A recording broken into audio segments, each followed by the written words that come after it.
Welcome, ladies and gentlemen, to another edition of the Hockey Happy Hour. We are live from the BMW of Atlantic City Studios here in Mount Ephraim, New Jersey. And we are brought to you by the Scanzano Sports Center, located at 5 Carnegie Plaza in Cherry Hill, New Jersey. Give them a call at 856-889-3434 or visit them on the web at www.scanzanosports.com. All right, gentlemen. So, the Flyers actually have a win. Holy shit. We got to keep saying that every single time. I feel like I'm a WWE an ECW fan more nowadays. But anyway. Well, you would hope they would beat a team that played 3 games in 4 days and is on the outside looking in the playoffs. But doesn't it feel annoying, though, that you have to go back to the Attitude Era WWE and ECW and be like a holy shit every single time the Flyers get a win? It's just depressing the way that they've played. But nonetheless, they did get a win. They suffered 2 abysmal losses, and that is the best word, I think, to describe it. It was abysmal the way they performed in both Calgary and Edmonton. They should be ashamed of themselves for that. But they did manage to get a win out of it. By the way, folks, I am Matt Sitsuti, along with Rob the Pove Povia and Brian Darkwing Daly. What's up? And so, getting into this game, before we start talking about what the Flyers have coming up, let's review this Canucks game. I got to ask, guys, I personally think that this was a hollow victory, all honesty. I mean, as much as I'd like to say, oh, yeah, the Flyers got a win, congratulations, that's what we're talking about. It's like, yeah, they beat one of the shittier teams in the West. I call me crazy. I know people are saying, oh, come on, they got to win. You should be happy. Like, yeah, am I happy they got to win? Yes, I know. They got 2 points. They're still in the race. But I feel like it's a hollow victory. Just like, yeah, but you know what? We also let them get almost right back into the game right after the fact, you know? Go up 3-0, and then all of a sudden it's 3-2 before you bat an eye. You know, like I said, yeah, a team that was played 3 games in 4 nights. You know, definitely coming in low energy. They, too, are on the outside looking in. So, yeah, in a sense, it is a hollow victory, but I still think it's one you could build upon because they played the intangibles very well, minus Michael Del Zotto, of course, who should be burned at the stake. But almost, giving up that goal right there, terrible, terrible giveaway, doing it like it's his job. But minus that, I saw great actually offensive production from one Shane Gostisbehere. Surprisingly, his first 3-point game in the NHL. You think with that long point streak that he had last season, he would have hit that plateau, but with the 3 assists, it did mark that first time in his career. So getting his offensive game, getting that touchback, but me even more impressive than that was Gostisbehere was playing very sound defense. Yeah, that was true. I mean, I'm hoping that's the major positive I took out of this win, was that Gostisbehere had his first 3-point game of his career. Hopefully that's the spark that gets him going for the rest of the year. Hopefully that's kind of the ultimate, okay, Gostisbehere's going to start feeling it now. He's going to get back into this game. Before you know it, he's going to start putting on some points, tacking on some assists here or there, maybe getting a goal or 2. At least just getting something to salvage what has been a piss-poor year for him for the most part. And I could say that for a lot of Flyers who were showing up in this game. Braden Shen being one of them, who was lacking in the goal department big time. Somebody who needed to score at some point. And the only reason why he's one of the top leaders right now in points is because of Wayne Simmons. Well, because of the power play, too. That, too, yeah. He's tops in the leagues in power play goals over Alex Ovechkin. Just can't score even strength. Yeah. That's something you should take away from this game, too. Power play went 2 for 3. Yeah. The main reason why the Flyers won this game was because of their power play. Otherwise, you're looking at another 1-goal game from this offense. Yeah. I mean, relatively so, though. I give credit where credit is due. Yes, congratulations on the win. You guys did work hard in that game, and they did. They got under the Canucks skin early. They got a bit of an odd softie that was given up by Ryan Miller there to Wayne Simmons, and that got the ball rolling. But really, still, you got to call when you see it, they almost got back into the game, though. You literally just saw them take their foot off the gas in like 2 minutes and then watched Vancouver score not 1 but 2 straight goals. Next thing you know, you're only up 3-2 in a game. So that's as good of a victory as it was. Don't let that go to your head because they got some tough games coming up. But speaking of those tough games, one of the major games that we wanted to cover, which is on the title, is the Penguins and the Flyers. Stadium Series matchup. The big one for the year. This is the biggest matchup the Flyers have this season. It's the Stadium Series. It's their third outdoor game in franchise history. They are 0-2 in their franchise history or actually 0-1-1 as they lost the other one in a shootout to the New York Rangers, which was in Philadelphia. Thank you, Flyers. And they also, of course, lost. Oh, actually, I correct myself. They are 0-2 because they've lost both in extra time because they lost in overtime to Boston as well. So 0-2. If we were going by standings, they would have 2 points to their name, but sadly that only counts for 1 year. What was the other outdoor game? You had Boston, one up in Boston, and then in Philly. The one in Philly, and then there's this will be the third one in franchise history. Okay, that's what I thought. Yeah, right. Yeah, against the Rangers in Philly. Yeah. I love how you stat correct yourself, man. I don't even need to be here. I love it. I'm going to take off, guys. Have a good one. but FDN guy, Kind of a la some of the Flyers players. They take off games, too. Yeah, some? Unfortunately, they have some. Let's try the whole team. Right. But yeah, the whole team, including the captain, by the way, who is not going to be free from a little bashing here today. Now, I try not to bash Giroux because he has shown lights of greatness when he wants to. Keyword is when he wants to. Right now, he's showing absolutely nothing, and that's really starting to piss me off because just like, you know what? What happened? 2 years ago, you were one of the best captains we could ask for. Last year, it took a little bit, but once you got going, you got going. Right. Now this year, you have scored very few to little goals. You have been decent, and I repeat, decent on your assists.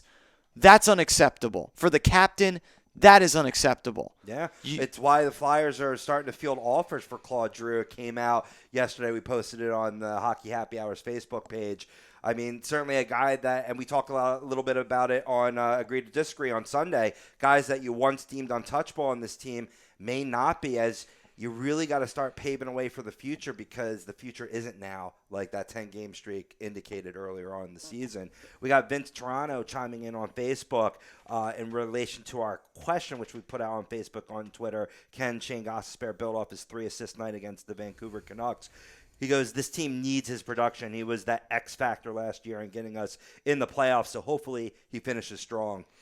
Yeah, and that's the major positive, like I said, that I take out of this win in Vancouver. Hopefully that is the spark that will light him moving forward.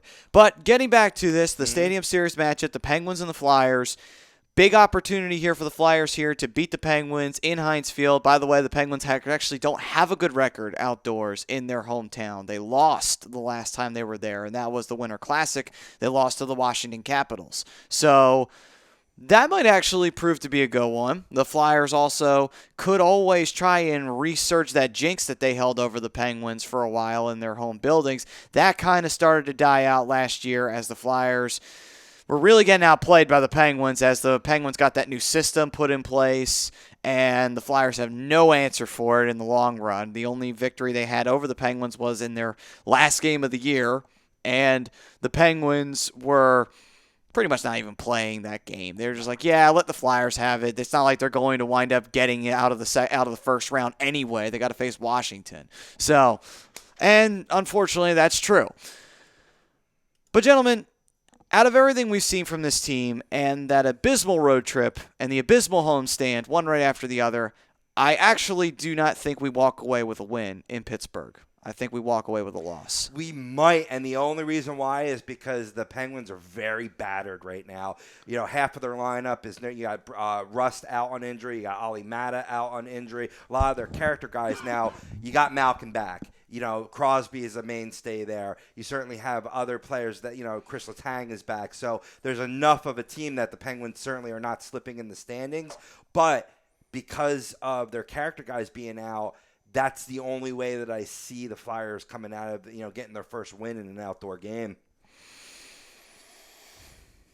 I do. I think it's all going to determine what happens in this game against Washington first.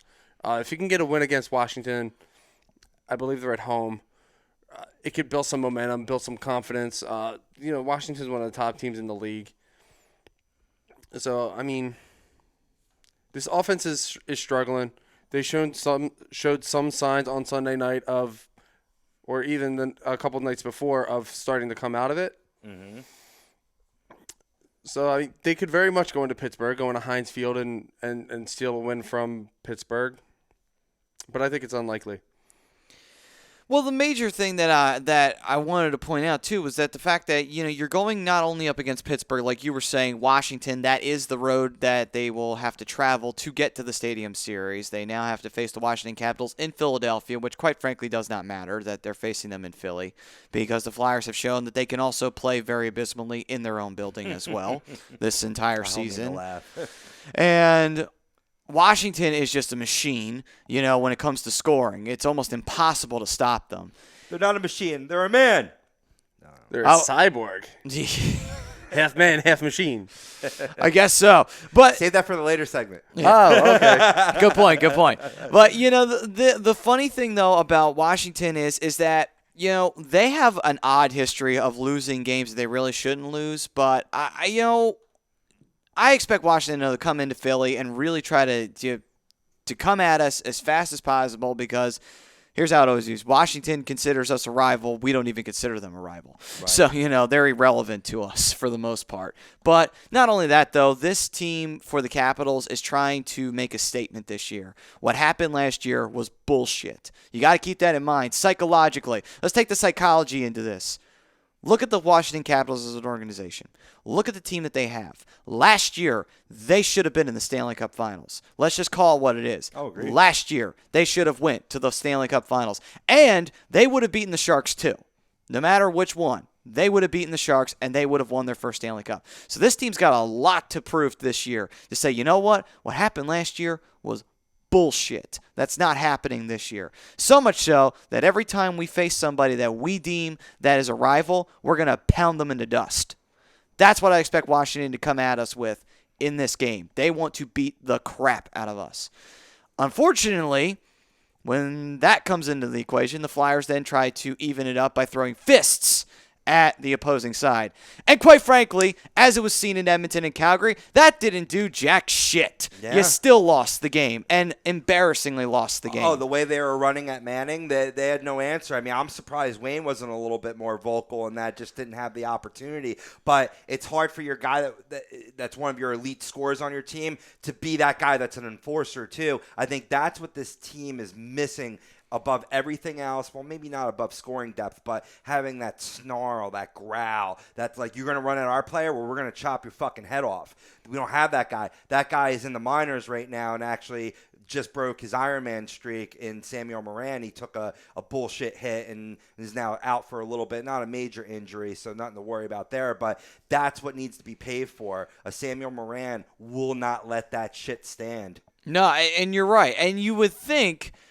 And the problem is, too, is that but everyone's probably going, but wait a minute. What about Rocco Gudis? I'm like, well, here's the problem. Gudis' reputation precedes him. Mm-hmm. If Gudis tried anything, he'd get thrown in the box in 3 seconds. So Gudis can't do that. His hands are completely he is completely handcuffed out there by the refs. I don't think any players stepping up to him much with those wicked hip checks. He's been dishing out like the lunch lady. Yeah, but you notice though that he's not as vocal and he's not as dishing around the body ever since he got that call put out on him for a legal hit.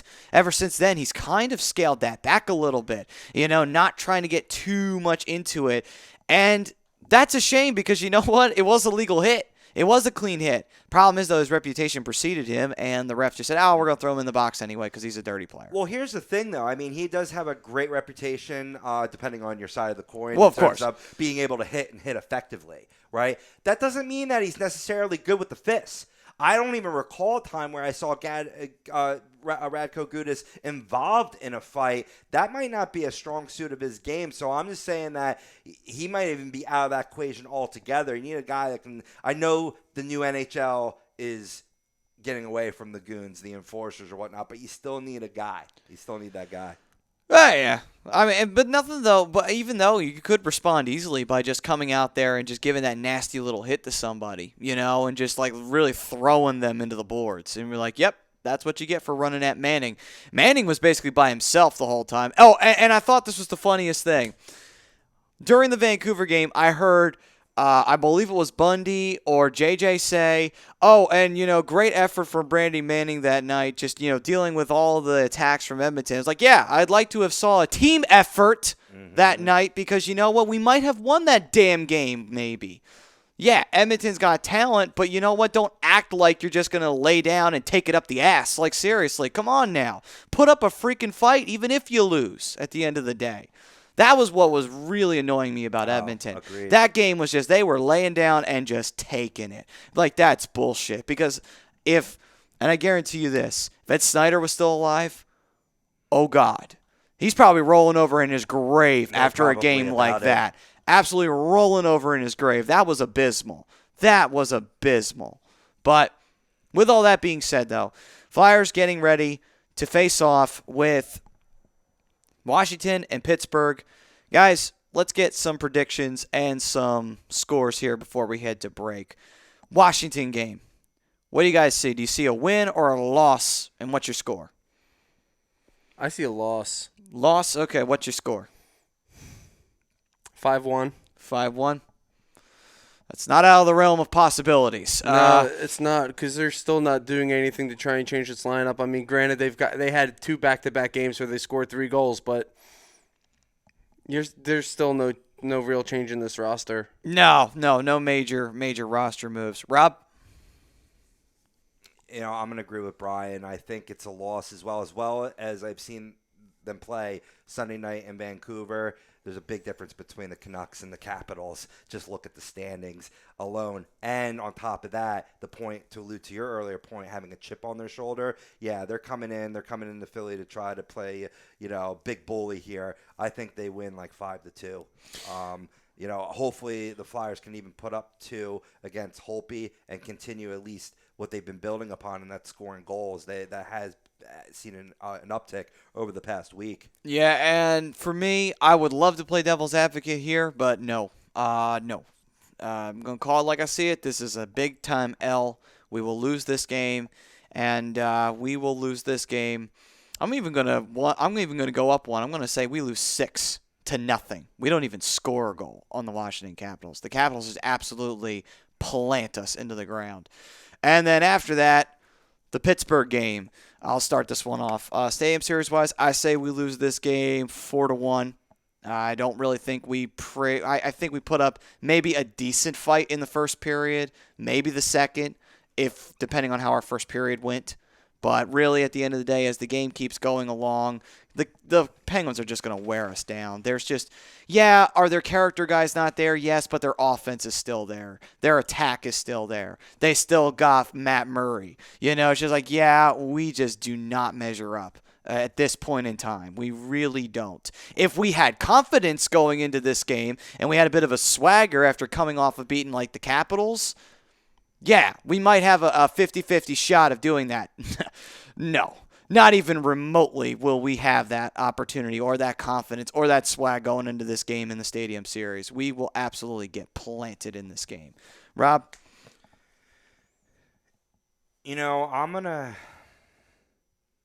I'm just looking at this report coming in. But to answer your question, I'm going to predict the Flyers pull an upset here. I think they're going to get, every time they get, their ass handed to them, they come back with a strong effort. Penguins are minus a few key players, definitely bruised and battered. I think the Flyers finally get their first open-air outdoor win against the Penguins, and they take it 3-1 with Neuber standing on his head.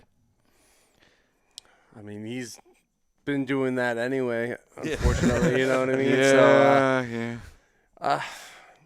There's just the offensive woes just seem to continue for this team, and I think it's going to continue to carry until they make a roster move. I don't see the Flyers scoring more than 2 goals in this game, and I think they're going to lose 3-2. That's a lot closer than I had it. I think it's going to be a close game. It's an outdoor game. It's a rivalry game. You're going to see bad blood on both sides. It's going to be a tough game. Gotcha. Yeah, it's wow. Yeah, this is just a bad. I hate to say it. Usually I don't have a lack of confidence in the Flyers, but holy shit, I have the biggest lack of confidence right now for them because it's just, and unfortunately, I wouldn't if they had actually proven me wrong, but they haven't proven me wrong yet they constantly disappoint. Like, it's a shame. It really is a shame. We'll talk about more about this later on, and the reason why we'll talk about this is later on in the show, we'll talk if the Flyers are buyers and sellers. I think we all pretty much know the answer to that one. But we'll talk about what trades are they going to make, what trades do you think they should make. We were alluding to Claude Giroux possibly being one of the roster moves where we trade him away and bring up who possibly to replace him. Or who do we go get as maybe a rental or as someone who we can at least use for an extended period of time. That will be a little bit later on the show. But coming up next, around the league, we'll take a break from the Flyers and we'll go to see what's going on around the NHL. But first, I want to talk to you guys about Liberty Event Rentals. They're located at 2154 East Cambria Street in Philadelphia, PA. Give them a call, 267-314-7368. And you can visit them on the web at www.libertyeventrentals.com. Tables, chairs, tents, linens, everything for your party and event needs. Go to Liberty Event Rentals. This is the Hockey Happy Hour on A2DRadio.com, and we will be right back talking around the league after this.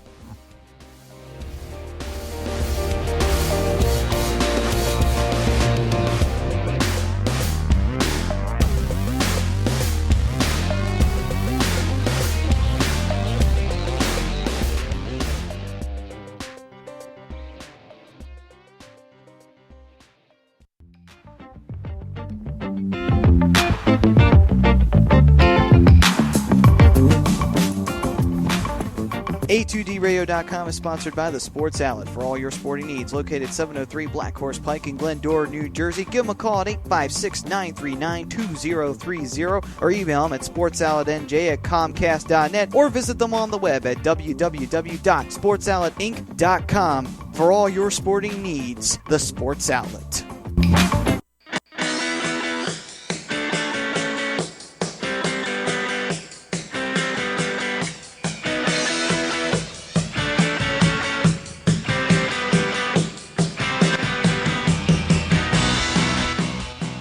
Do you need to get your skills in shape? Then contact the Scanzano Sports Center, located at 5 Carnegie Plaza in Cherry Hill, New Jersey. You can give them a call at 856-889-3434 or visit them on the web at www.scanzanosports.com. John Scanzano offers individual, semi-private, and team training lessons in hitting, pitching, catching, outfield, along with turf rentals. The Scanzano Sports Center is equipped with a 31,000 square foot indoor facility, 4 batting cages, and a 4,000 square foot strengthening and conditioning room. So what are you waiting for? Contact the Scanzano Sports Center today.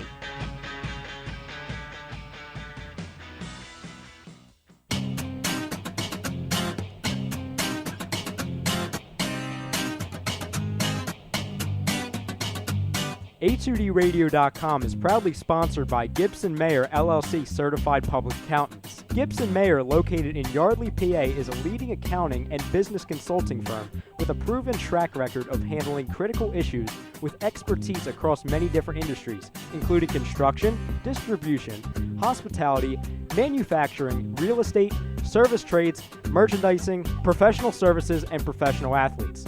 Give them a call at 215-369-3300. That's 215-369-3300. Your initial consultation is always free, and if you tell them that Tom and Mike from AM and the PM sent you, you'll receive 15% off all income tax services completed by February 15th.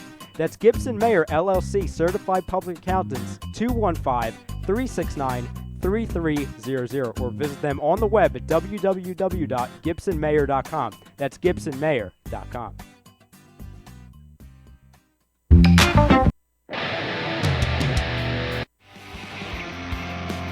You're listening to the Hockey Happy Hour, only on A2DRadio.com.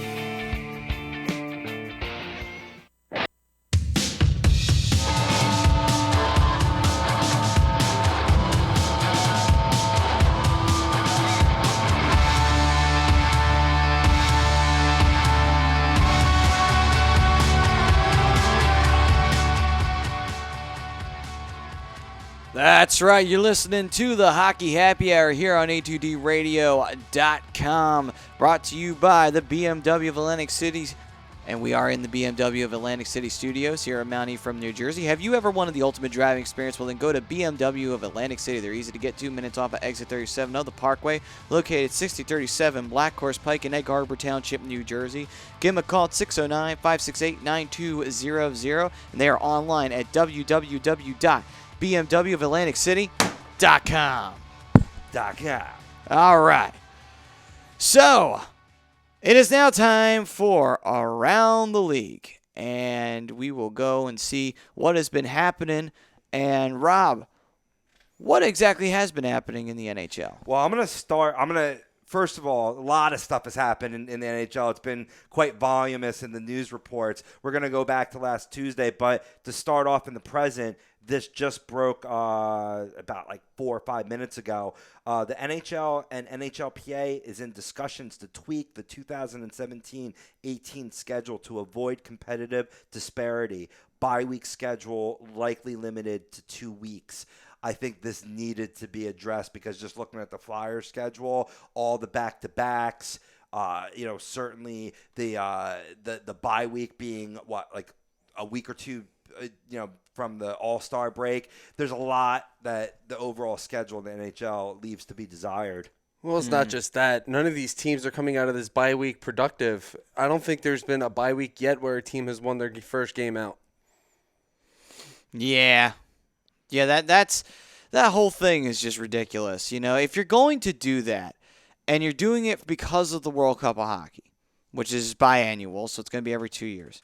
What you do is you do it after the World Cup is over. The week that you do the World Cup finals, you then have your bye week, and everybody goes through the bye week. And there you go. Done, simple, over with. If you have to have that stupid bye week, do it then. And then you know what? No one's season gets fucked because of it.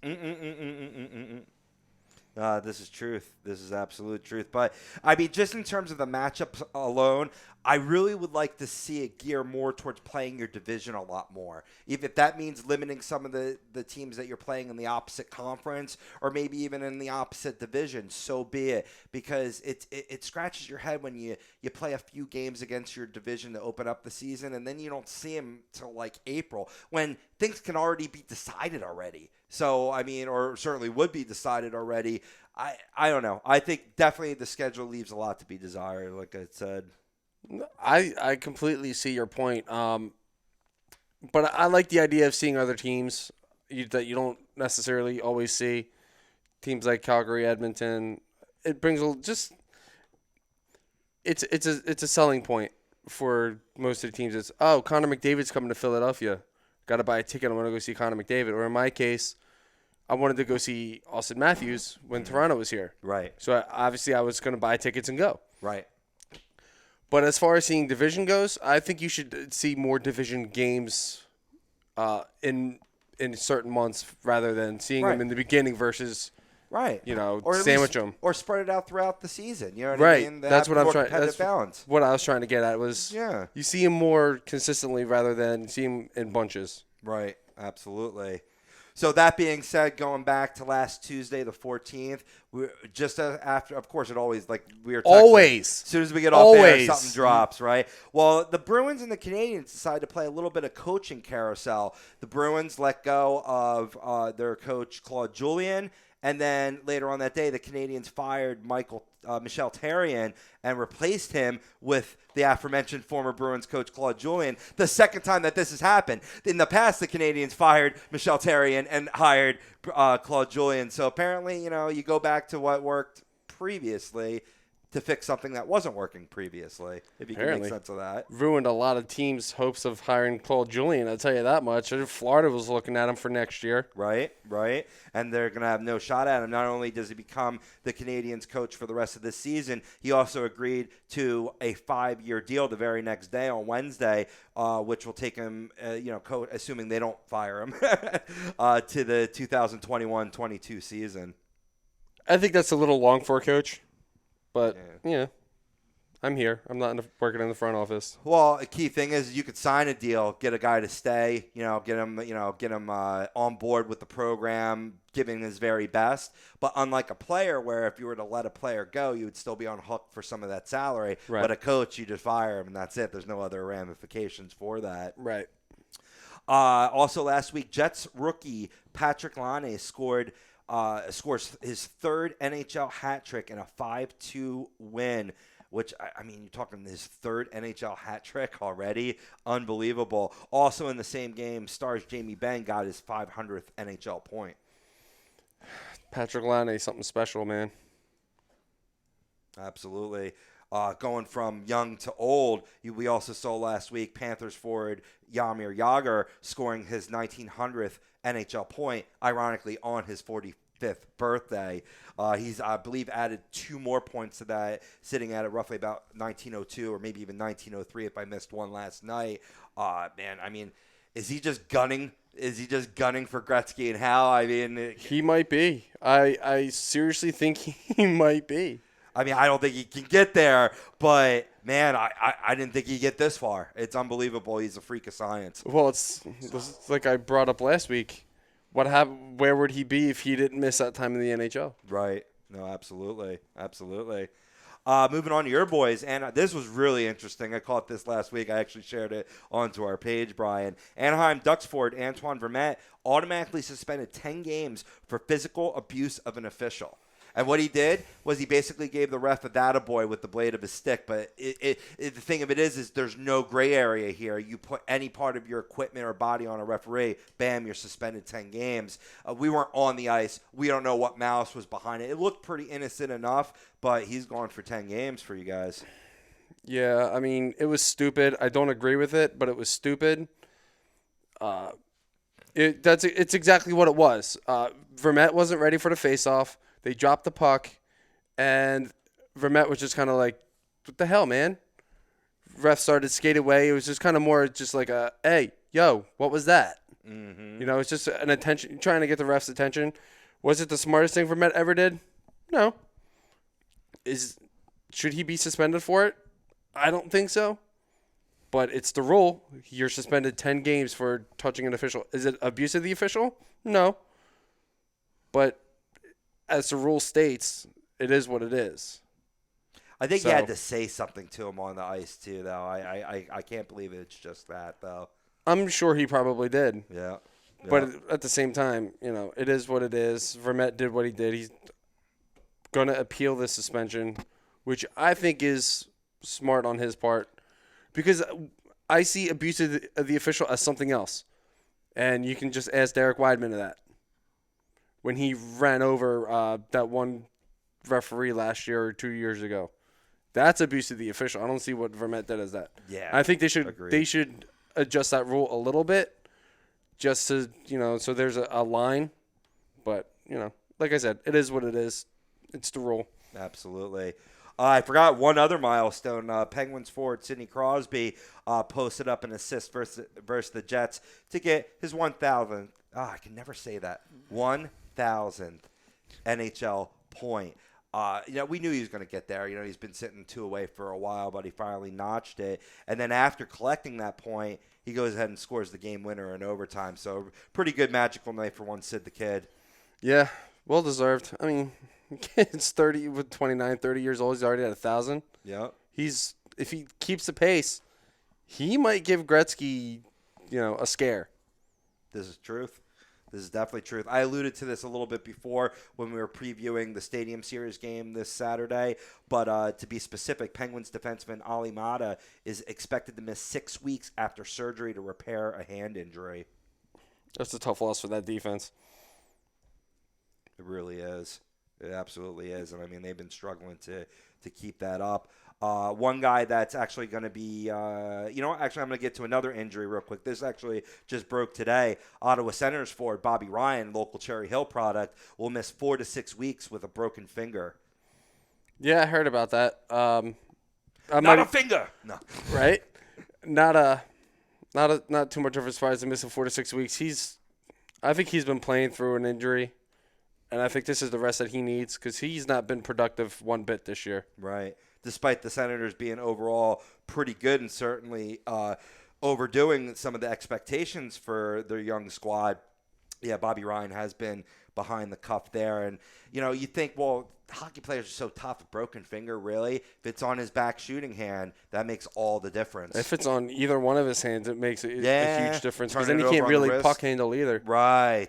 Good point. Very good point. A guy coming back from injury who had been on the IR for the St. Louis Blues, forward Paul Stastny, returned against the Florida Panthers last night after missing 4 games. I think that's a welcome addition to a Blues squad that's certainly trying to make something out of the season. Yeah. I may have been wrong in picking them as my Stanley Cup winner. You weren't wrong in terms of your logic. I just want to bring up the standings real quick to see the latest on where they are at. They should still be in a playoff position, and once you get into the playoffs, anything can happen. They just need to get there. Yeah, 31-24, 67 points. Certainly would be in the Eastern Conference. That's for certain. Yeah, how far out are they? Getting that up here right now. No, they're actually in the 3rd spot in the Central. They've moved up thanks to a 7-3-0 record over their last 10.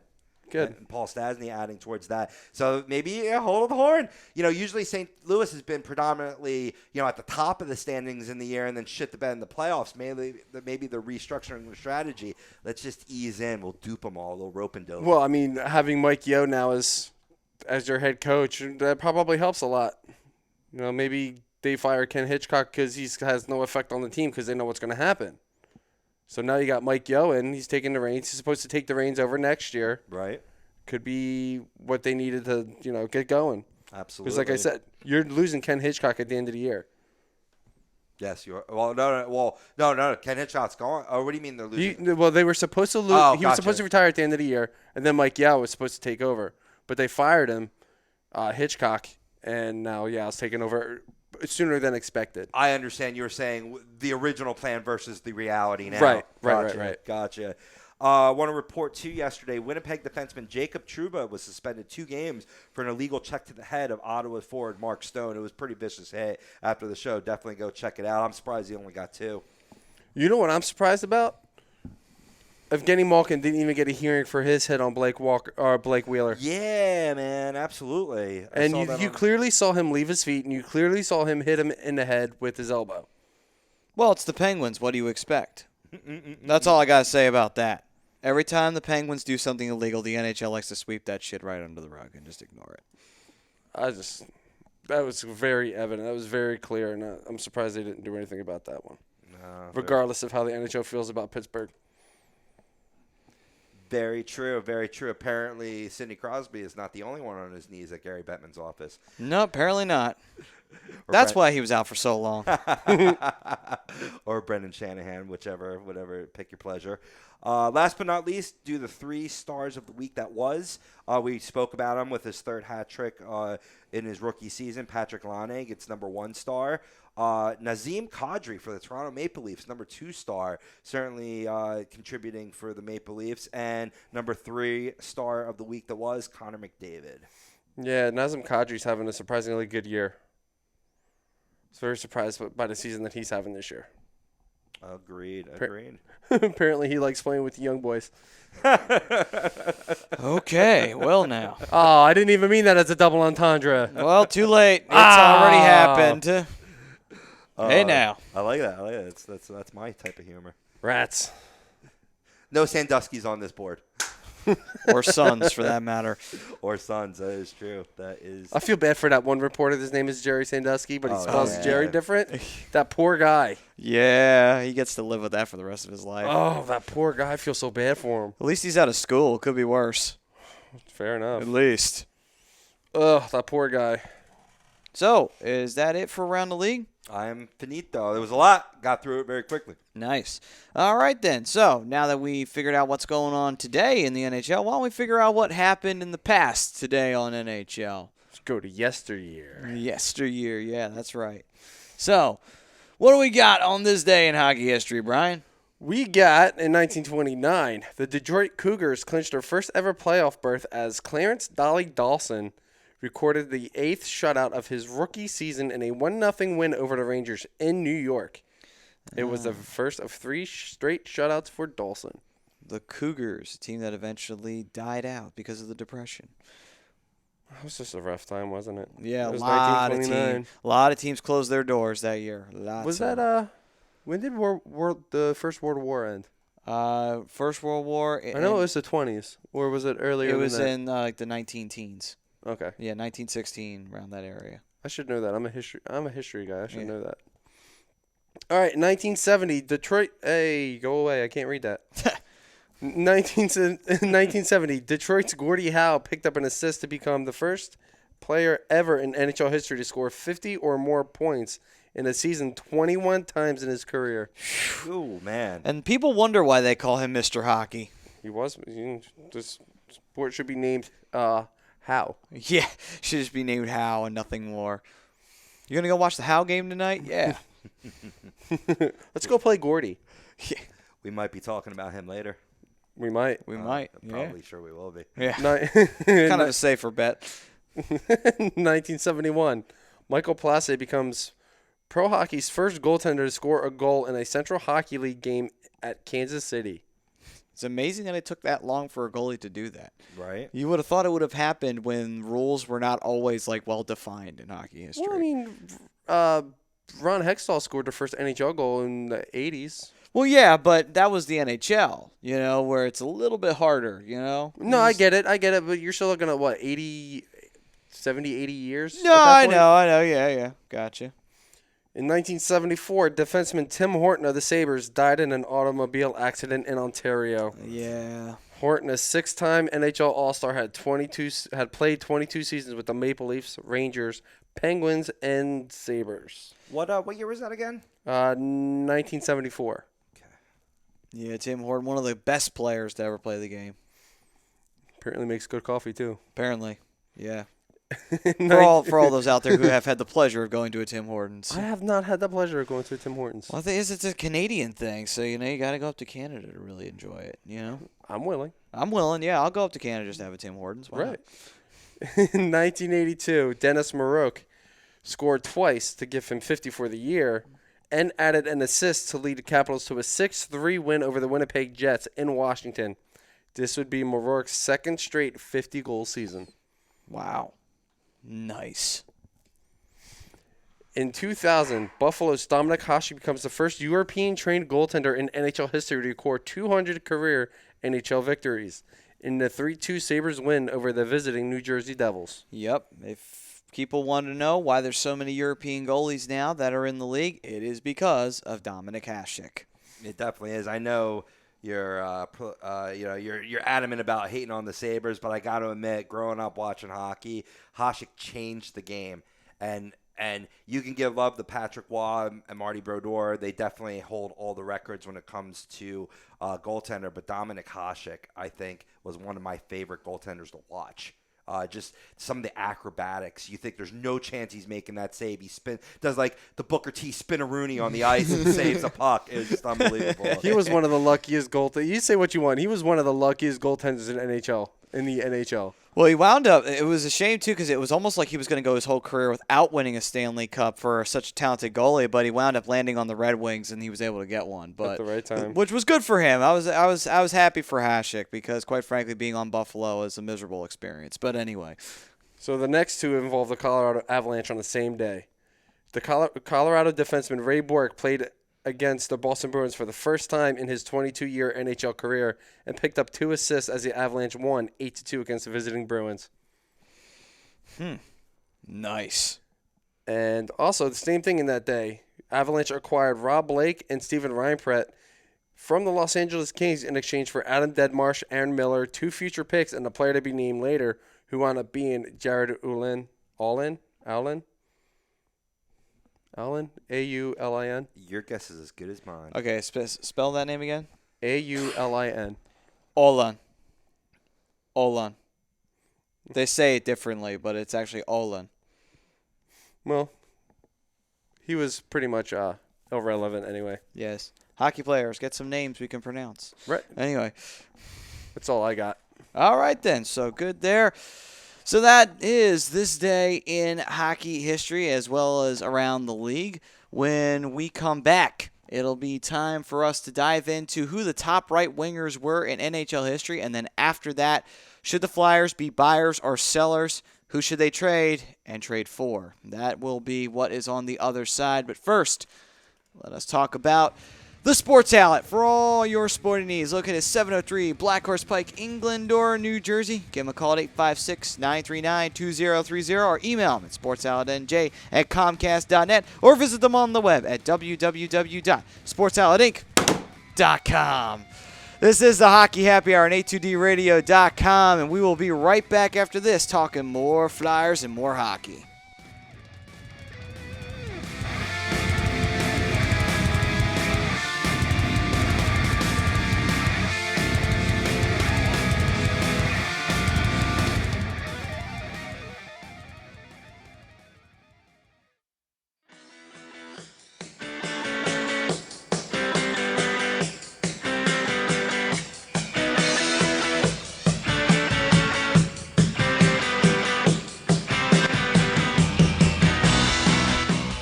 Hey, do you need to get your skills in shape? Then contact the Scanzano Sports Center, located at 5 Carnegie Plaza in Cherry Hill, New Jersey. You can give them a call at 856-889-3434 or visit them on the web at www.scanzanosports.com. John Scanzano offers individual, semi-private, and team training lessons in hitting, pitching, catching, outfield, along with turf rentals. The Scanzano Sports Center is equipped with a 31,000 square foot indoor facility, 4 batting cages, and a 4,000 square foot strengthening and conditioning room. So what are you waiting for? Contact the Scanzano Sports Center today.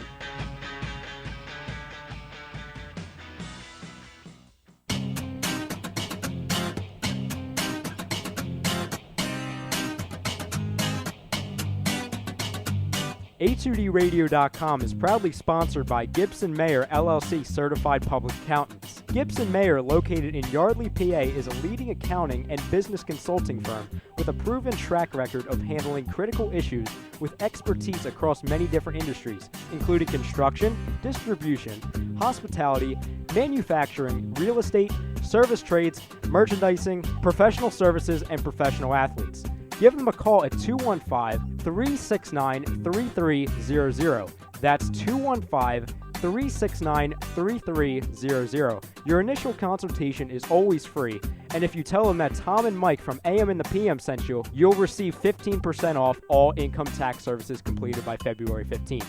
That's Gibson Mayer LLC Certified Public Accountants, 215-369-3300, or visit them on the web at www.gibsonmayer.com. That's gibsonmayer.com.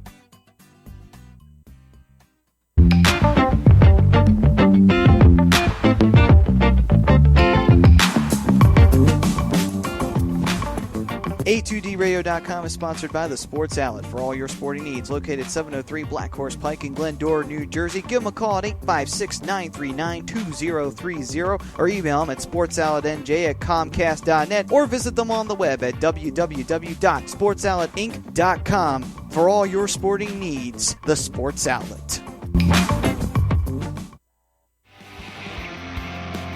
You're listening to the Hockey Happy Hour, only on A2DRadio.com.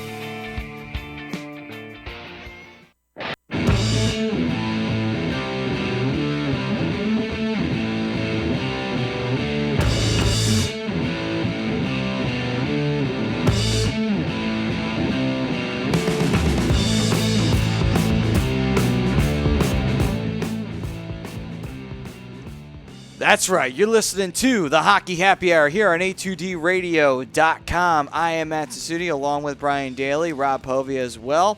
And we are brought to you by the Scanzano Sports Center, located at 5 Carnegie Plaza in Cherry Hill, New Jersey. Give them a call at 856-889-3434 or visit them on the web at www.scanzanosports.com.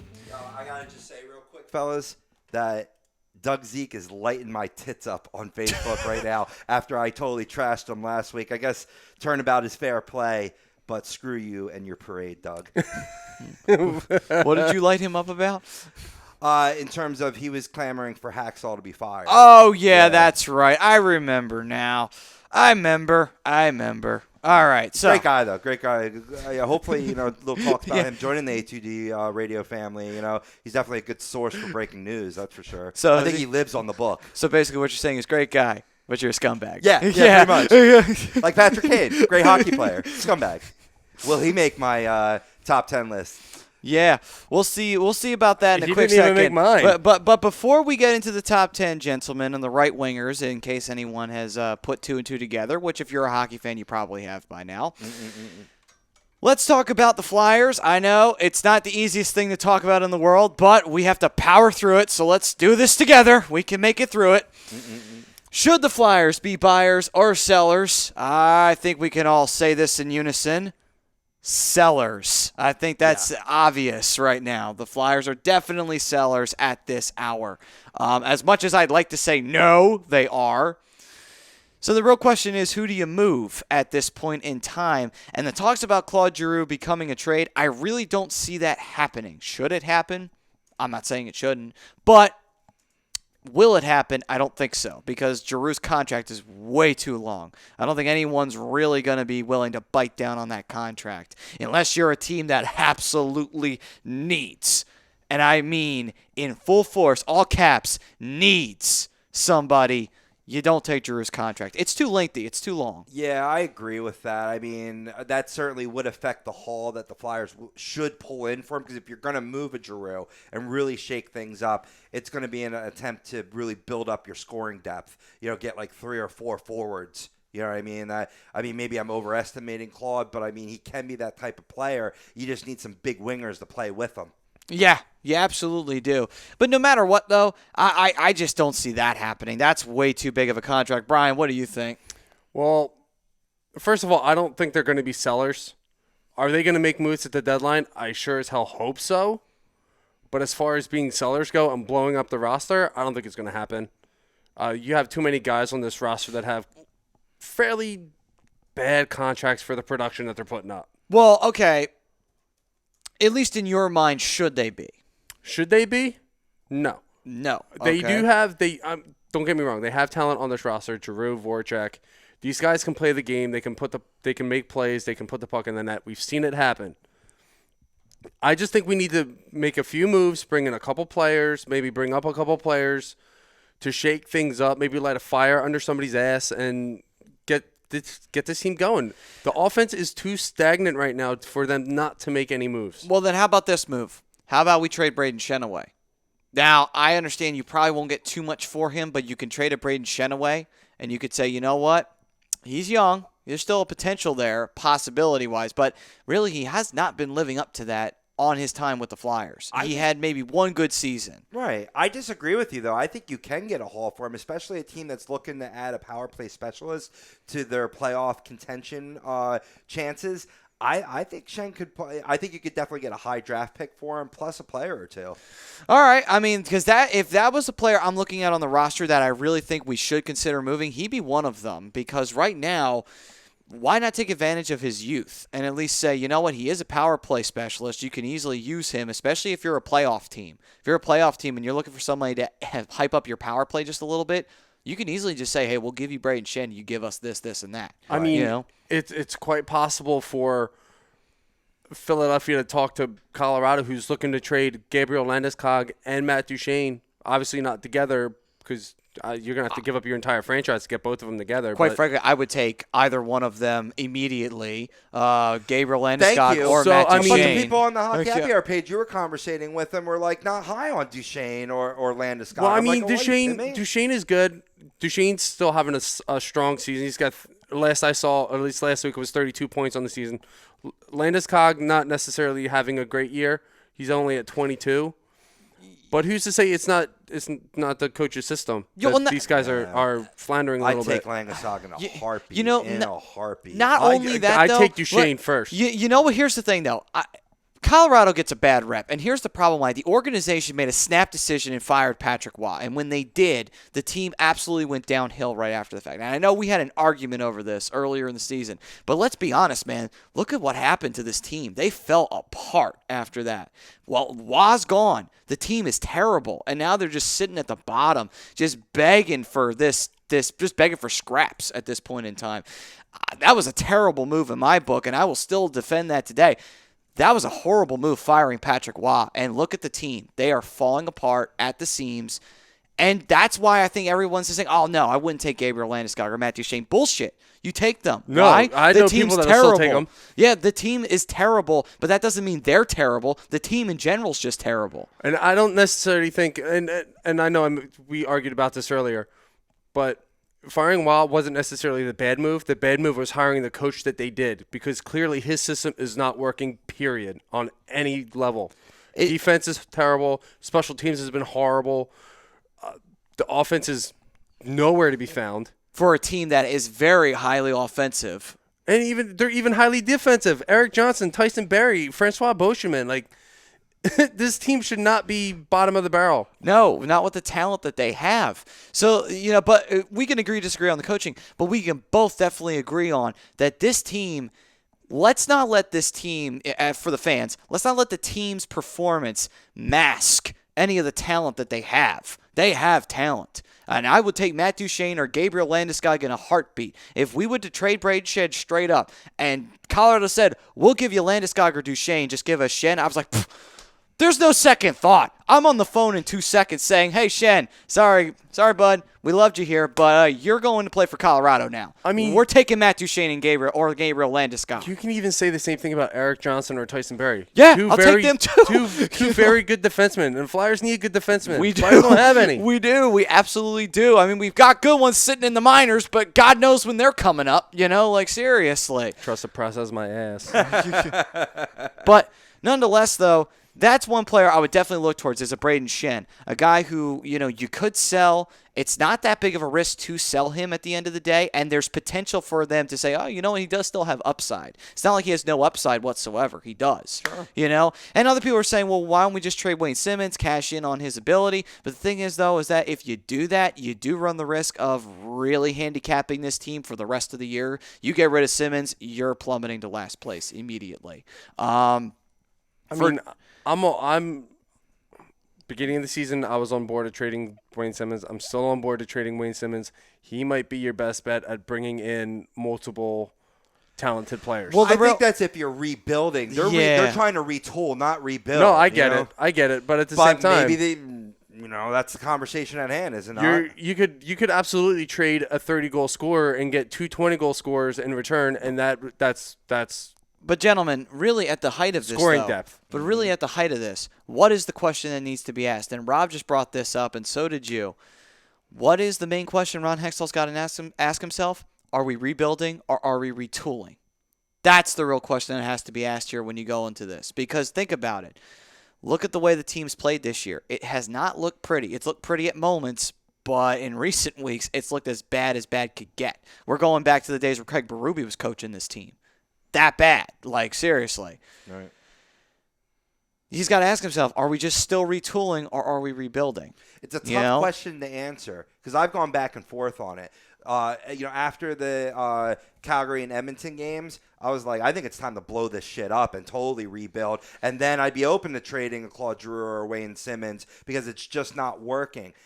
But then I take a step back and I take the fan hat off and I'd be like, look, understanding the game of hockey, it's all about confidence, swagger.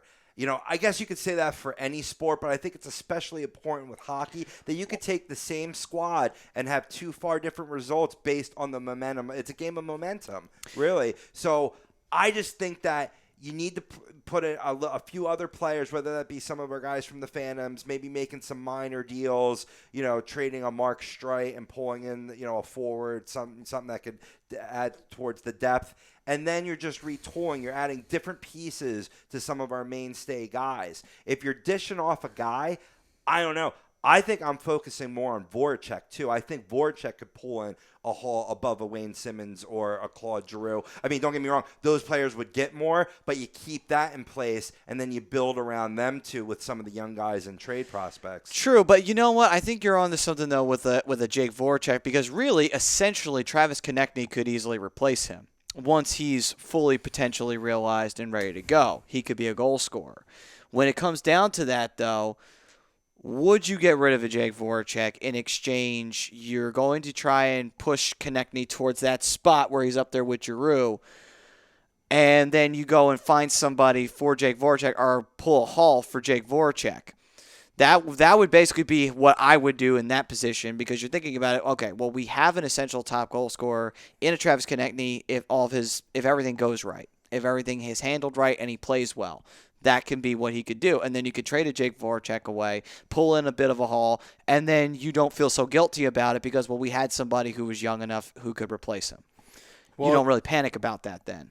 Well, here's the problem with Jake Voracek.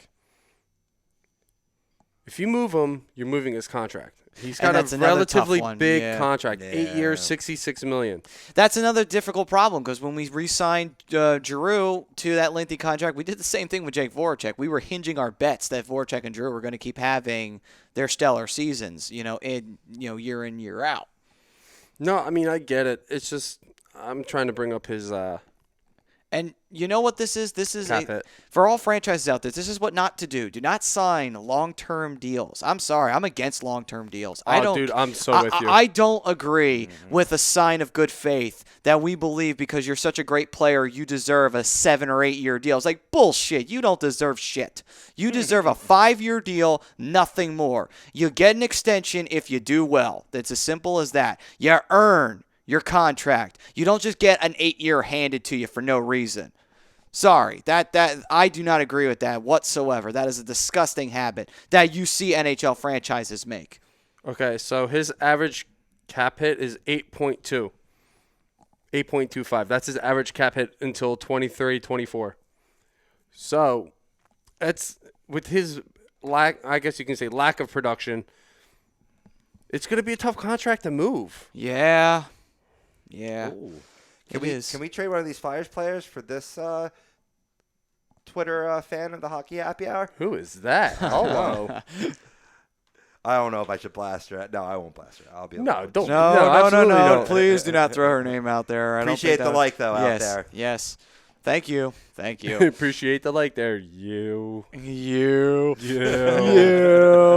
Oh, you. Anyway, so with that being said, though, that's the major question, though, that Ron Hextall should be asking himself. Are we retooling? Are we rebuilding? And really, at the end of the day, if we see a lot of players go, we know exactly where this is going. It's going towards rebuild. If we see some moves being made, some minor roster moves possibly as well, it's a retooling. That's basically what the ultimate sign will be.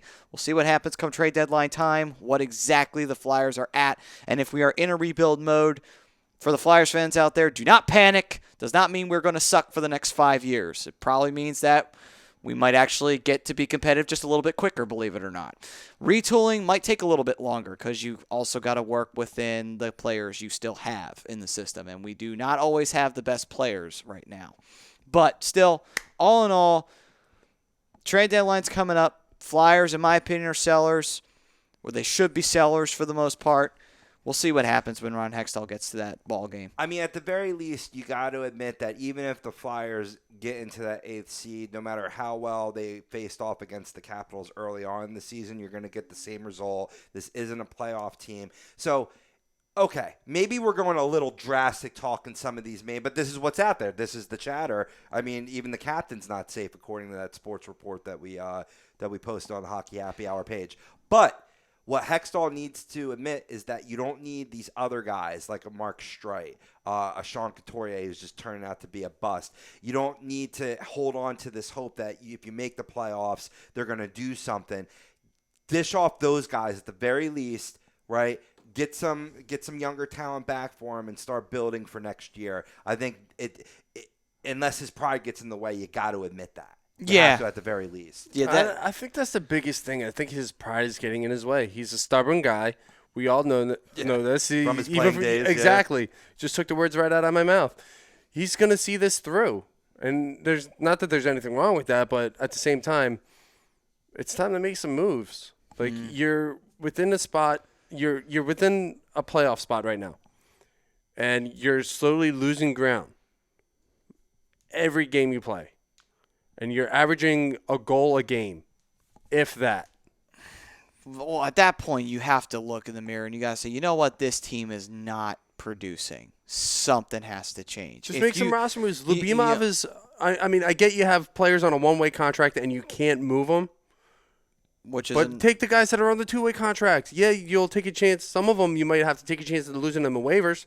But that's not necessarily a bad thing. And some of them we wish we could lose to waivers. But I mean, seriously, some of these two-way contracts, you send them down, it's like, please, just take them. I mean, I'm begging you, take the son of a bitch. I don't want him anymore. I mean, seriously. Roman Labimov has, he's had good games. He's had bad games, but he wasn't really going to be. Let's drop him, bring somebody else up. He wasn't going to be an earth shaker anyway. He was pretty much there just to pad the third line, if anything, or the bench. But with that being said, though, we'll see what happens moving forward with the Flyers and their roster moves. But before we go to break, why don't we get started on our top right wingers in NHL history, because this Flyers talk is somewhat depressing.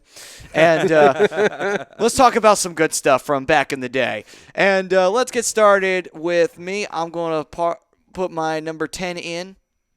And my number 10 is Alexander Mogilny, who, if you're a Flyers fan, you don't remember Mogilny all that for pleasant moments, unfortunately. Mogilny was a New Jersey Devil, and he won a Stanley Cup with those damn Devils in the 2000 Stanley Cup Finals.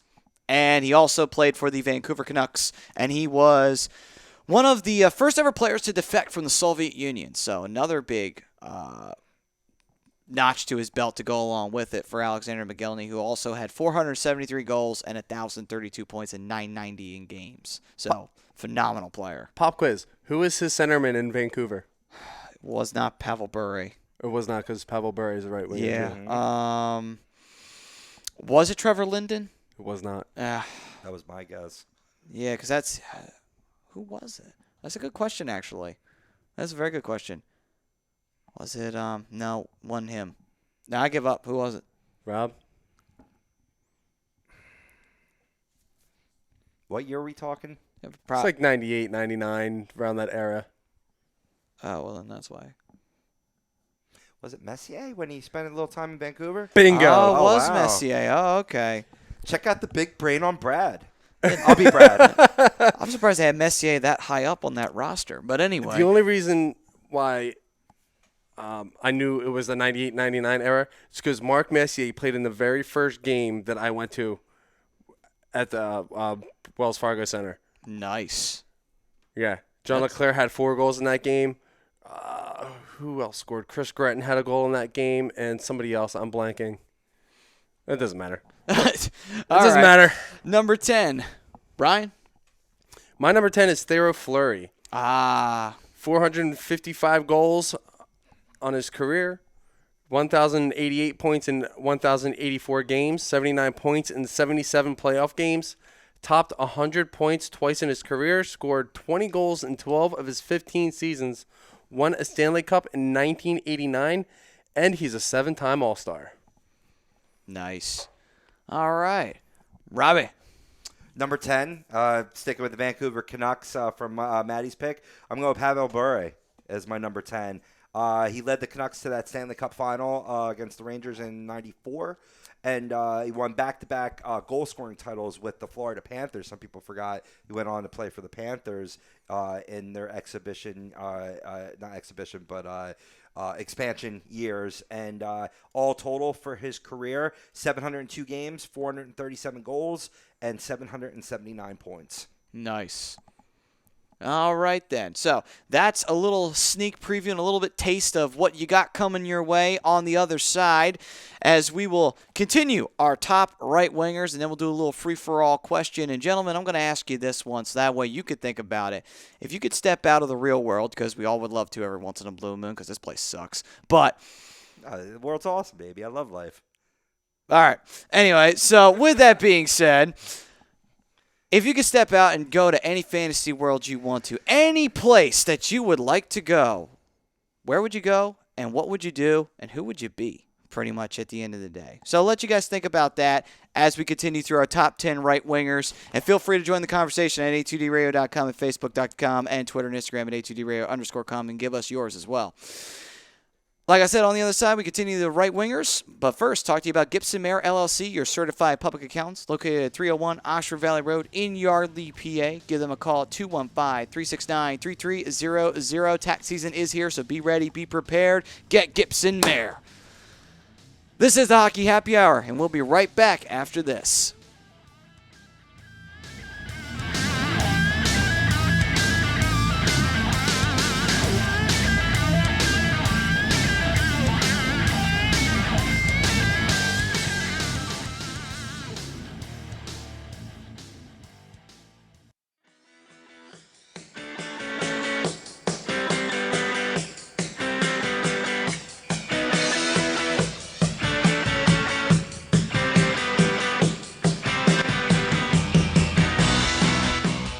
Hey, do you need to get your skills in shape? Then contact the Scanzano Sports Center, located at 5 Carnegie Plaza in Cherry Hill, New Jersey. You can give them a call at 856-889-3434 or visit them on the web at www.scanzanosports.com. John Scanzano offers individual, semi-private, and team training lessons in hitting, pitching, catching, outfield, along with turf rentals. The Scanzano Sports Center is equipped with a 31,000 square foot indoor facility, 4 batting cages, and a 4,000 square foot strengthening and conditioning room. So what are you waiting for? Contact the Scanzano Sports Center today.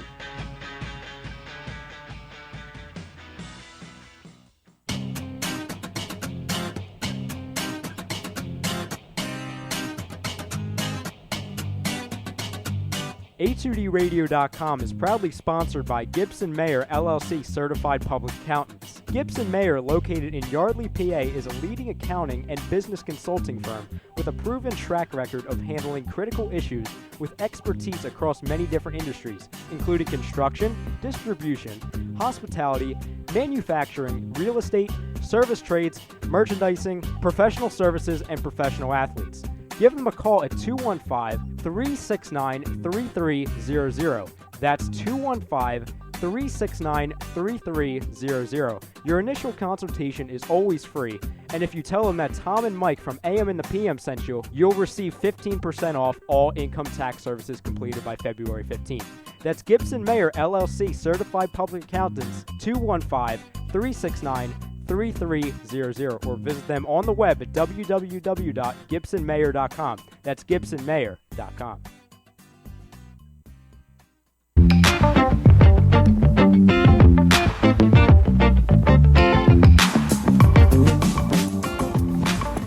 A2DRadio.com is sponsored by the Sports Outlet for all your sporting needs. Located 703 Black Horse Pike in Glendora, New Jersey. Give them a call at 856-939-2030 or email them at sportsoutletnj@comcast.net or visit them on the web at www.sportsoutletinc.com for all your sporting needs. The Sports Outlet.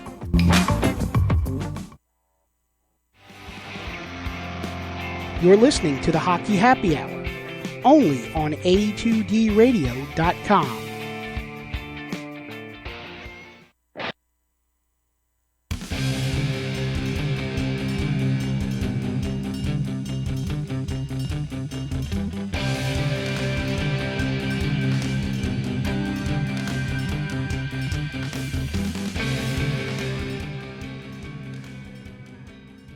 Welcome back, ladies and gentlemen, to the Hockey Happy Hour live here on A2DRadio.com and live from the BMW of Atlantic City studios here in Mount Ephraim, New Jersey. And speaking of which, have you ever wanted the ultimate driving experience? Well, then go to BMW of Atlantic City. They're easy to get to, minutes off of exit 37 of the Parkway, located 6037 Black Horse Pike in Egg Harbor Township, New Jersey. Give them a call at 609-568-9200 or visit them on the web at www.bmwofatlanticcity.com. All right. So back to our top 10 right wingers, and we left off at number 9. And for me, number 9 will go to Mike Gartner, who was probably one of the best right wingers. Well, obviously, but really one of the more forgotten ones, though, when you think about it, mostly because he never won a Stanley Cup. But not only that, he played on teams that people kind of overlooked, like the Sabres, for example.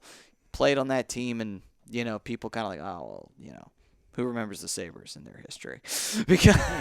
because they never win anything, which, quite frankly, they don't. And I like that. But anyway. What I remember from Gardner was his speed, man. Yeah, he was so fast. Didn't he hold the fastest skating record in the NHL skills competition for quite some time? I don't know. Gardner held it for a while, though. He had to have, because he was one of the fastest skaters. Well, was it around then? I don't know if they had the skills competition around yet. Oh, yeah. They did? Yeah, okay then. So, He played till 98. yeah, that's right. He played for a long time. Yeah, from 78 to 98. Yeah, so, I mean, he probably did, to be completely honest with you. But, that's, that's one of the many things, you play on a team that, one of the things he's kind of forgotten about, which is really a shame, though, because Gardner was definitely one of the better players. I mean, maybe the cups take him away out of some people's conversation. He didn't make my list, but just looking at his numbers now, 708 goals and 1335 points. Yeah, man, definitely one of the league's elite.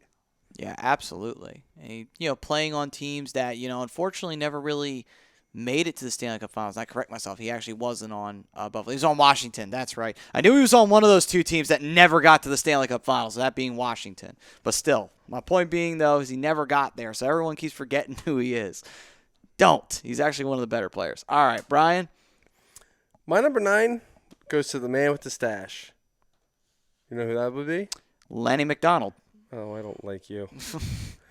Oh, come on. That was an easy one. That's a layup. Come on. Hockey encyclopedia over here. Yeah, right. Lanny mustache. Who else had the better mustache than Lanny McDonald? Nobody did. He was the best one at it. That's actually something that me and you can agree on. My number 9 is, in fact, Lanny McDonald, 1989 Stanley Cup champ. Actually, it was Theo Fleury's rookie season was 1989. Fleury actually wound up winning a cup on that team. 6 40-goal seasons in his career, one of which wound up being 66 goals, 7 seasons of 80 points or more, 1,111 games scoring, and wound up scoring 500 goals and 1,006 assists points in his career. He's a 4-time All-Star Hockey Hall of Famer. Nice. Giving love to the old folk. All right, Robbie. Well, here is where I'm giving some love to the local folk, and I'm throwing Mark Recchi as my number 9 right winger. I mean, he's just not known from his Philadelphia days. He came up with Pittsburgh, played for Montreal. I believe won a cup with Montreal. Back to the Flyers again. Played a year in Carolina. Was on Pittsburgh. Was on Tampa Bay. Was on Boston. He won a cup with Boston as well? Correct. Yes, he did. Yeah. He won the 2011 one. So 2 cups? No, because he won one. He won one with Pittsburgh as well. It was his rookie year as well. He 88, 89. He won 3. He won one with Pittsburgh, Carolina, and Boston. Or was it 88, 89 or 89, 90? No. When Pittsburgh won, Pittsburgh won in 90, and they won in 91. And he won the Calder that year. He played in 15 games the year before, but that didn't qualify. It's not like the NBA. I learned this weekend that if you play 1 minute in one game, that's your rookie year. And you don't qualify, like let's say you got injured or what have you, it doesn't transfer the next year. In any other sport, baseball, hockey, always like that. Basketball's weird. But anyway, we're talking about Mark Recchi here. 577 goals, over 1,500 points, 1,533 to be specific. Certainly belongs on this list. Maybe not as many goals as Mike Gardner, but certainly more points, more longevity, and some cups. Who didn't love Mark Recchi, though, when he was on the team, man? Oh, yeah. Mark Recchi was awesome. He was one of my favorites on the team. Mark Recchi I liked even when he wasn't on the Flyers. Yeah, he's just a great player all around. Oh, and there's one other team you forgot to mention that he actually played on, and it's a team that isn't around anymore. Nordiques? No. He played. That was Ricci, that guy. Ricci. Another former Flyer. Yeah. But no, it was actually the Atlanta Thrashers. Did he play for He the played a Thrashers? year on the Atlanta Thrashers, believe it or not. He played 1 year on the Atlanta Thrashers. No shit, there's the encyclopedia. Yeah. Yep, one of the worst organizations in the history of the NHL. 07-08? Yep, the only year he played on them. And thank God, because that's a terrible organization. Yeah, he started with Pittsburgh and then got traded to the Thrashers, and then he was a renter player. Yeah, for a little while. Then he wound up on Boston for a little while. Yep. But anyway, so next up to number 8. My number 8, actually, believe it or not, was Mark Recchi as well. So we'll move straight on over to you, Brian. My number 8 is Marty St. Louis. Won a Stanley Cup in 2004. Hart Trophy winner. 2-time Art Ross Trophy winner. 6-time All-Star. 1,002 points in 1,086 games. 83 points in 88 playoff games. Yep. And people always think, what's the first thing you think about when you think about Tampa Bay Lightning hockey? Marty You St. think Louis. 2 names. Marty St. Louis, Vinny LeCavier. Those are the two you think of. And he's also a 3-time Bing Award winner. Nice. That is awesome. All right. Next up, Rob, you're number 8. Brian's going to be so proud of me, putting away my personal feelings for the sake of good journalism. Patrick Kane, number 8. Oh, that's not where I thought you were going. Yeah. Oh, sorry. No, Patrick Kane. It's like you almost scored a goal. You had your arms halfway in the air.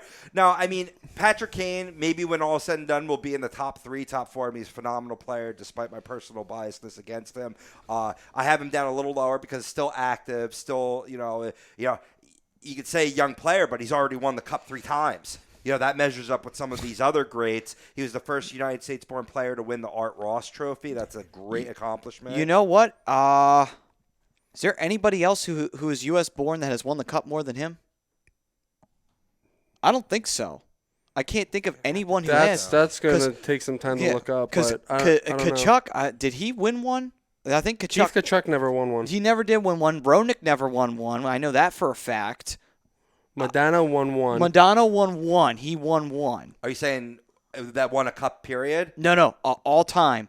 Right. Who's won more than him as an Who's American-born player? Won 3. Oh, okay. Yeah, I really don't think so. Unless, I could be wrong, but I think maybe an Islanders player was U.S.-born, and I think that's the only person who's won more than him. On my list, Mike Bossy. Bossy, that's right. Yeah. Bossy, that's right. He has one. That is right. Forgot, because I was thinking, I don't think there's that many American-born players who have won that many Stanley Cups, not to my knowledge. And Taves is Canadian, so. But I was gonna say Johnny Leclerc won with the yeah, he won one with one. the Canadians, yeah, but anyway, definitely a great pick on there on Patrick Kane. I kept him off because I try to keep the actives off, but definitely still a good pick nonetheless. I mean, I'm correct that Mike Bossy is American, correct? I'm thinking that you're right. I don't think he's Canadian, but I could be wrong. He might be Canadian. I mean, possibly. There's a very good chance, though, that he's Canadian, though, folks. There's about a 90-10 chance that he's Canadian because that's how it was. That's 100%. He is definitely Canadian. He's Canadian. All right. From Montreal, Quebec. All right, so he is Canadian. All right, then. So still, Patrick Kane, I actually think he might be the guy who's the leader in Cups won by a U.S.-born player. He might be the Mark Messier of USA-born players, winning the most Stanley Cups that you could possibly win in your era at that time period, you know? So, nonetheless, moving on. My number 7, it is Teemu Selanne, one of the best right wingers. Oh, come on. There are really great right wingers out there. Come on now. I know. This is the toughest list we've had to put to date. Yeah. I'll be honest, I don't even have Timo on my list, and he easily could be. Yeah, I know. That's I know. See, now you can forgive me. You have no reason to come at me now for the rest of the show. I put him on my list, damn it. But anyway. That's who I thought you were talking about initially. When he said, "Oh, you'll be proud of me." See, the funny part is that I knew that that's where you were going to. That's the funniest part. I guess maybe I could have put him on there instead of Pablo Bure, but I mean, the great right winger, Mark Recchi, I could have put him. Anybody else on my list, I don't think you could But take I guess off I have there. to see. I have to hear the rest of your list. Yeah. But nonetheless, though, Teemu Selanne definitely does belong on somebody's list. The man did win a Stanley Cup. Not only that, he was just a phenomenal player. Broke a rookie record, too, his first year in the league. You know what? Teemu Selanne, he just made the list. Yeah, you just made the list. Yeah. I'm putting him number 10. Bure's popped. All right. That's my number 7. All right. Brian? My number 7 is Dino Ciccarelli. Dino Ciccarelli. 608 goals in his career, 1,200 even points. Wow, that's right. Hockey Hall of Famer, 4-time All-Star. One of the hardest working players in the history of the NHL. That he was. Rob? It's funny that I alluded to him already, but my number 7 is Mike Bossy, a prolific scorer for the Islanders dynasty, as we talked about. He's the only man with 9 straight 50-goal seasons. 9. And not American. Just throwing it in. He's 100% Canadian. He played in 752 games, had 573 goals, and 1,126 assists. Some of his numbers are down from some of the other guys on his list, like maybe a Teemu Selanne, but the Cups. Definitely, he's very instrumental in that the Islanders dynasty in the 80s. Yeah, absolutely. That was just a phenomenal team all around. Hell, I think we're going to have players from that Islanders team on all of our lists by the time this is all said and done. But anyway, moving on to my number 6. My number 6, the Russian Rocket, Pavel Bure. Bure has to be here because, let's be honest, he did everything in this league but one thing. Win a Stanley Cup. That's the only thing he did not do. That's how phenomenal of a player he is. And really, that's not his fault. He just wound up being on teams with either bad luck, i.e. the Vancouver Canucks, or shitty teams like the New York Rangers. But nonetheless, Pavel Bure at number 6. Brian. You'll be proud of me. All right. My number 6, Mark Recchi. Nice. There we go. Mark Recchi. 16-time, 20-plus goal scorer, 100 points 3 times in his career. 3-time Stanley Cup winner, 577 goals, 1,533 points in 1,652 career games, and the man is a 7-time All-Star. Nice. I like it. Rob? Number 6, Guy Lafleur. Guy Lafleur. The flower, as they Yes. say. Very effeminate name, but certainly very strong in his hockey game. He won the Stanley Cup 5 times with the Canadiens. 5 seems to be a recurrent number here for Cup wins. He was the first to score at least 50 goals and 100 points in 6 straight seasons. And overall, his numbers in 1,126 games, he had 560 goals and 1,353 points total. Nice. Yeah, absolutely belongs on the list. Next up on my list at number 5, I am going to go with Yari Curry. And you want to know why you got to go with Yari Curry? Why? Because what can you say? The man played with Wayne Gretzky, and not only did he play with Wayne Gretzky, he was a legitimate guy who could compete and work with Wayne Gretzky. And he got outshined by Gretzky. He was a very understated end-to-end player. Very understated. I mean, absolutely. Look at the numbers. I mean, I was surprised to see 601 goals and almost he was 2 points away from 1,400. I mean, don't get me wrong. Would he have had as many stats without Wayne Gretzky? I don't know. But still, he's still a phenomenal player, and he absolutely deserves to be given some recognition because he got completely overshadowed by not just Gretzky, but by Messier, too, to go along with it. Right. Well, I mean, you forget, too, he went over to the Los Angeles Kings. I think, was he playing with Gretzky again? He was playing there? with Gretzky again there, yeah. They went to the Stanley Cup Finals that year when they wound up working together again. But, I mean, still, he did more than just on Edmonton with or without Gretzky and finished out his year. Actually had a year in Anaheim and then a year in Colorado to wrap it up. He did play in Anaheim for a year. Got to play with Teemu Selanne. That is cool, though, when you think about it. If only. Oh, yeah. Could you imagine looking up to a certain player? Because Teemu Selanne looked up to Yari Curry. That was his idol. Yeah. Could you imagine getting to play on the same line as your idol? Well, yeah. Not only that, though, think about this. Yari Curry set the standard for Finnish players in the NHL because there were no Finnish players prior to him coming in there. And if there were, they weren't prominent. And he was the first one that said, yep, Finns are not all about just playing hockey. We could score goals, too. And he was that good. So that's my number 5. Brian. My number 5 is your number 10, Maddie. Alexander McGillney. 8-time 30-plus goal scorer winner. Like you said earlier, he won the Cup with the Devils in the year 2000. 473 goals in his career. Over 1,000 assists and 990 career NHL games. And he won the Lady Byng Award in the year 2002-2003. Yeah, definitely. If he was still in Vancouver at that point, wasn't he? Yeah, he was. He was still in Vancouver at that time because he's more known for his era as a Canuck, but he wound up winning a title with the Devils. Or, sorry, he won the Lady Byng with the Devils, sorry. That just did not bring back good memories. That's a massive brain fart on my part. McGillney on the Devils. I hated that. I hated that so much because that was when they actually had talent on the team. Right. But anyway. All right, moving on to our number 5 from you, Rob. Yari Curry. Yari Curry. All right, then. So now to my number 4, Brett Hull. You can't have a list without putting Brett Hull in here. The man was a scoring machine. And not only that, for the longest time, looked like he wasn't going to get a Stanley Cup. And sure enough, you put him up with Mike Modano, and next thing you know, boom, the Dallas Stars walk away with a Stanley Cup. But Brett Hull is just a phenomenal player. And he wound up winning another one, too, with the Red Wings to go along with it, too. I know, so close to not getting any, and then he gets 2 in quick succession on different teams. But, turning into that rent-a-player a la Mark Recchi. Yeah, but, just landing in the right place at the right time, man. It's just amazing. And he was still actually productive, even when his last years. You pay your dues. It's great when the hockey gods shine upon you. It's just sometimes that's hockey for you. It's just the way it happens. Yeah. You go your entire career without winning a cup, and then all of a sudden you just go to the right team at the right time. Right? Yeah, Classic absolutely. example, Raymond Bourque. Yeah. Exactly. Yep. Yeah. And he's arguably the best defenseman to ever play the game. Yep. We'll get into defense next week. Oh, yeah. Sweet. Yeah. That's all I'm excited. So we're going to do right and left defense. No, I'm joking. Let's run down 20, and we'll just do 20 defensemen. All right. That sounds awesome. 20. Do you want to do 20? Is that too much? We can lower it. Let's talk about it offline. All right. We'll discuss later. We'll discuss this later. All right. Moving on. Okay. My number 3 on the list. We're getting to the. I never gave 4. I never gave 4. Pardon me. Brian. Somebody's in a rush. Speaking of rush, I have a Russian player here at my number 4. Who could it possibly be? The Russian Rocket. Yeah. 50-plus goals in 5 of his 12 seasons. Led the NHL in goals 3 times. He's a Hockey Hall of Famer, 6-time All-Star, Calder Cup Award winner, 437 goals and 779 points in 702 games in a very shortened career for Pavel Bure. Right. Yeah, it was absolutely.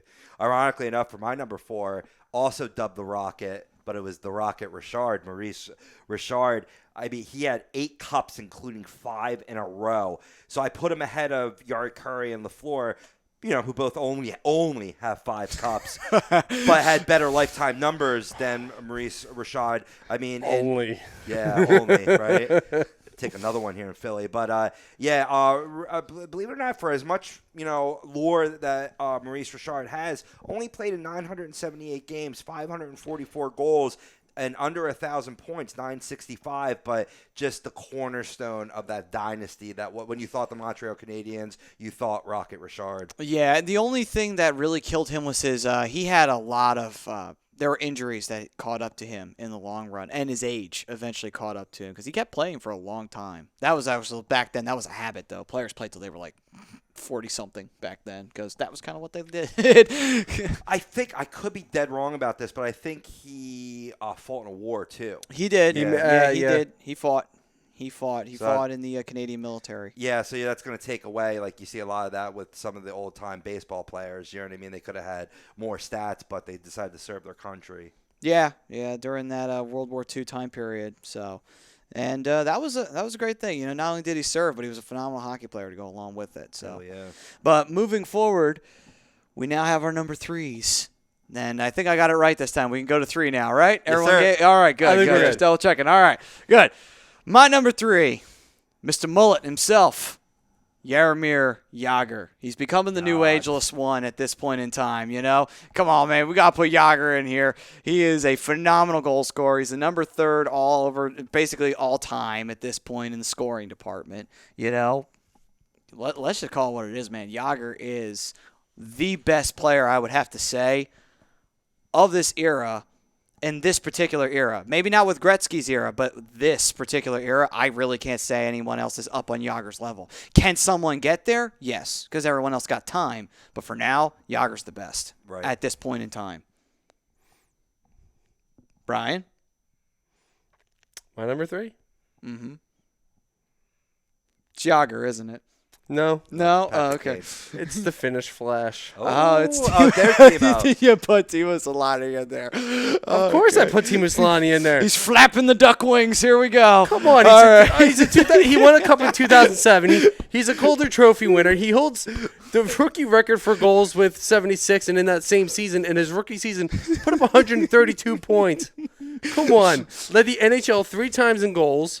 He's a 7-time 40-plus goal scorer, 684 goals in his career, 1,457 career points in 1,451 games. He's a 10-time All-Star. He's the number 3 on my list. Yes, but can he grow an exceptionally awesome mullet like Jagr? Probably not. All right, then. So that's the deciding factor. All right, on to Rob. That's the factor. I have your number 4 at number 3. I have Brett Hull here. Brett Hull, yeah. For all the reasons you stated, 4th leading goal scorer in league history. I don't think we got into specific numbers. I'll rattle them off real quick. In 1,269 games, had 741 goals and 1,391 points. All right, and now up for my number 2. Call me crazy, but I did not put the Rocket Richard on this list. but I put Guy Lafleur here at number 2. Why? Because Guy Lafleur was that good. Like, I mean, yeah, the Rocket was too. I can't put a 2A and a 2B, but they would be there. But Guy Lafleur, was money. The perfect example is that one moment in Boston Bruins history where you go back and the Bruins are about to eliminate the Canadiens.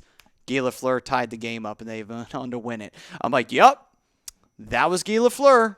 At the very last minute when you least expected, he'd come in and score a shot right on you. That was how good he was. All right. The flower. The flower, yes. Moving on. Brian, you're number 2. My number 2 is Mr. Hockey, Gordie Howe. He's a 22-time, 20-plus goal scorer. Number 2? I know. Number 2. I'm shocked. How the fuck you put Gordie Howe number 2?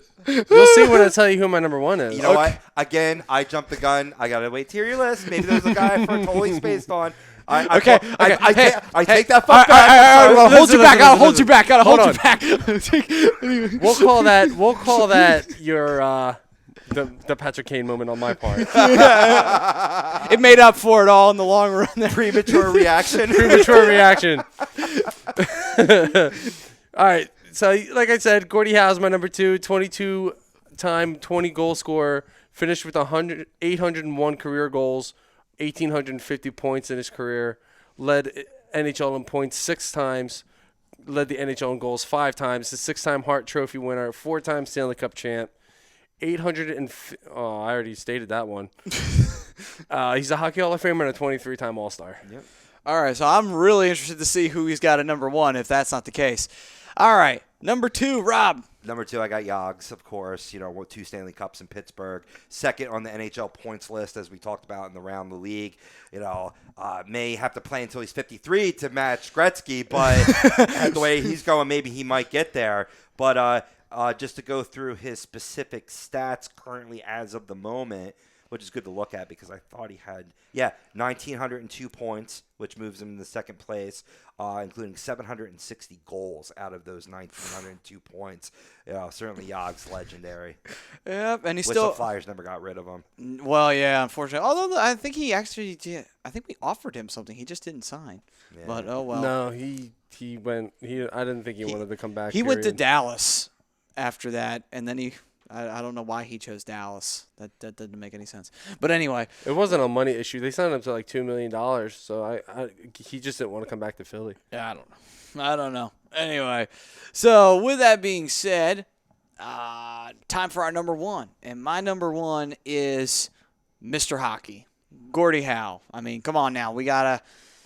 Well, I'm wondering who it is. I'm actually going to save you for last, Brian, because that is so intriguing. But Mr. Hockey is my number 1. Gordie Howe, there's really no other reason why. He's just Mr. Hockey. I'm glad you went there because I was going to step in because I, too, have Gordie Howe at number 1. I want to save the mystery for last there. But, yeah, looking at his numbers, Brian said 801 goals, 1,850 in points. Just what I liked about him was the longevity. Yeah. Playing so many years. I mean, just to, let me pull this up really quickly. I don't want to filibuster too much here. But, he played from 1946-47 season all the way to 79-80. Like, unbelievable longevity. And then, the WHA years and everything like that. A legend in this business. He is, man. He is. All right. Ryan, let the mystery be solved. Who did you have at number 1 if it was not Mr. Hockey? It was the Rocket, Maurice Richard. First player in NHL history to score 50 goals in 50 games. Led the league in goals 5 times. Hart Trophy winner, 8-time Cup champ. Led the goals in playoffs 5 times. 554 goals and 965 points in 978 games. He's a 13-time All-Star. I could see that, and I forgot about the 50 and 50. Yeah, First player to ever do that. Right. So, okay. That's another hockey ambassador as well. I'll give you that. Like I said, the only reason why I didn't put him on my list was because, just out of the stats-wise, people have surpassed him. And when you look at it, Guy Lafleur definitely passed him. It's just that's the reason why I put him in there. But nonetheless, though, still a good pick. I'm not going to say that that's a bad one at all. But with that being said, gentlemen, before we close this one out, let's have a little bit of fun here. You guys thought about my question, so I got to ask. If you could leave this world for just a day or two, take a vacation, and go into a fantasy world, where would you go? What universe would you head to? What would you be, and what would you do? I'd be a Jedi. You go to Star Wars? Oh, yeah. And you'd be a Jedi. I'd be a Jedi. You know what? You and me are on the same wavelengths because that's exactly where I was going with it, too. Rob, where would you go? Man, it's such a tough question. Just for the sake of brevity, I'm gonna say Star Trek. Star Trek. I'm gonna say Star Trek, just exploring the worlds, the galaxy, and hooking up with ladies like Captain Kirk. Just sleeping with green girls, right? Yeah. Nice. Maybe second on that list, Thundercats. Go there. Thundercats. Yeah. Would you be Lion-O? Oh, yeah. Okay. Just wondering. All right. So, with that being said, that will do it for this edition of the Hockey Happy Hour. We hope that everyone had a good time, and we hope that everybody will be tuning in next week as we will continue our top 10s, but we'll do top 20 because it'll be defense. And then after that, the most important position in hockey comes right after that, and that is goaltending. So we'll get to that a little bit in a couple of weeks' time. But until then, it's time for last call from all of us here. Matt Sudi, Rob Povia, Brian the Darkwing Daily. This has been the Hockey Happy Hour brought to you by Scanzano Sports Center located at 5 Carnegie Plaza in Cherry Hill, New Jersey. Give them a call at 856-889-3434 or visit them on the web at www.scanzanosports.com. We will see you all next week on a2dradio.com.